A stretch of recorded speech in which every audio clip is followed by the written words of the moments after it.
इसका शीर्षक है ये बेटियां तो घर की शान है। ये बेटियां तो घर की शान है। ये बेटियां तो घर की शान है। जिस घर में जन्म होए इनका वह घर पुलकित हो जाता है। जिस घर में जन्म होए इनका वह घर पुलकित हो जाता है। घर आंगन रोशन हो इनसे खुशियों का दरिया बहता है। घर आंगन रोशन हो इनसे खुशियों का दरिया बहता है। मम्मी का है ये खरा सोना, मम्मी का है ये खरा सोना, पापा के दिल की जान है। ये बेटियां तो घर की शान है। ये बेटियां तो घर की शान है। और तालियां आप इस बात पे बजा सकते हो कि भारत की पहली नागरिक इस समय महिला है माननीय श्रीमती द्रौपदी मुर्मू जी।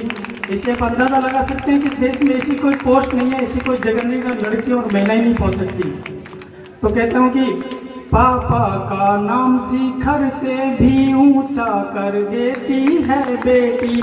पापा का नाम शिखर से भी ऊंचा कर देती है बेटी।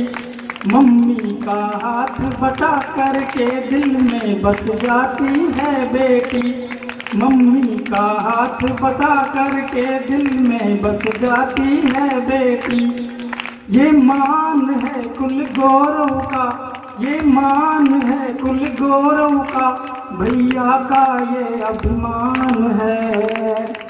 ये बेटियां तो घर की शान है। ये बेटियां तो घर की शान है। और साहब जब रिश्तों की बात आती है तो हालांकि बच्चे भी घर छोड़ जाते हैं कमाने के लिए और पढ़ने के लिए, दोनों स्थितियों में, लेकिन बच्चियां वास्तव में घर छोड़ के जाती है। लेकिन फिर भी उसके दो परिवार होते हैं। इस रिश्ते को वही निभाती है, इनकी हालत वही जानती है। चाहे वो 300 किलोमीटर दूर हो, अगर खबर लगा जाए कि भाई पापा की तबीयत खराब है तो आधी रात में भी आने के लिए उत्सुक हो जाती है। तो इससे बड़ा रिश्ता शायद दुनिया में कोई हो नहीं सकता है। इस कोमल कच्ची डोरी से दो घर के रिश्ते बनते हैं। इस कोमल कच्ची डोरी से दो घर के रिश्ते बनते हैं। सातों जन्मों के बंधन भी खुशियों के साथ संवरते हैं। सातों जन्मों के बंधन भी खुशियों के साथ संवरते हैं। ये मधुर मिलन दो वंशों का, दो खानदान मिल जाते हैं जब एक बेटी दूसरे घर में जाती है। ये मधुर मिलन दो वंशों का कितना पावन सा काम है। ये बेटियां तो घर की शान है। ये बेटियां तो घर की शान है। ये राखी के बंधन को भी रिश्तों की तरह निभाती है। ये राखी के बंधन को भी रिश्तों की तरह निभाती है। बेटों से भी कम नहीं होती, सब ऊंचे ओहदे पाती है। वास्तव में बेटियां बेटों से कम नहीं होती। आपने पढ़ा होगा 2012 की बात है, एक भारत की लड़की है अरुणिमा सिन्हा। 2012 में दिल्ली से वो हरियाणा के लिए जा रही थी तो गुंडों ने उसको ट्रेन से नीचे फेंक दिया और वो ट्रैक के ऊपर गिर गई। उसके ऊपर से 27 ट्रेन निकल गई नीचे, उसके दोनों पैर कट गए। सुबह जब रेलवे वालों को मालूम पड़ा तो उसको मुजफ्फरपुर के पास कोई रेलवे स्टेशन वो था अस्पताल, उसमें भर्ती कराया गया। और वो जब भर्ती कराई उसके 3 घंटे बाद उसके मम्मी पापा पहुंचे। लगभग वो 26 दिन वेंटिलेटर पे रही। इसके बाद जब थोड़ा बैठने लगी, उठने लगी, तो मम्मी ने कहा घर चलते इलाज कराते कि बोले नहीं मैं अब घर नहीं जाऊंगी, क्योंकि वो फुटबॉल की प्लेयर थी कि मैं अब घर नहीं जाऊंगी। यदि मेरी मौत लिखी होती तो मेरे ऊपर से 27 ट्रेन गुजर गई, मैं उसी समय मर जाती। अब तो मैं दुनिया की सबसे ऊंची चोटी पे चढ़ूंगी। और ये कहते ना कि कोई विकलांग या जिसके पैर नहीं है वो लड़की चढ़ नहीं सकती है। अगर मैं चढ़ नहीं पाई तो मैं घर नहीं जाऊंगी किसी भी हालत में। तो देख लो उस लड़की ने तैयारी करी, दोनों पैर नहीं थे।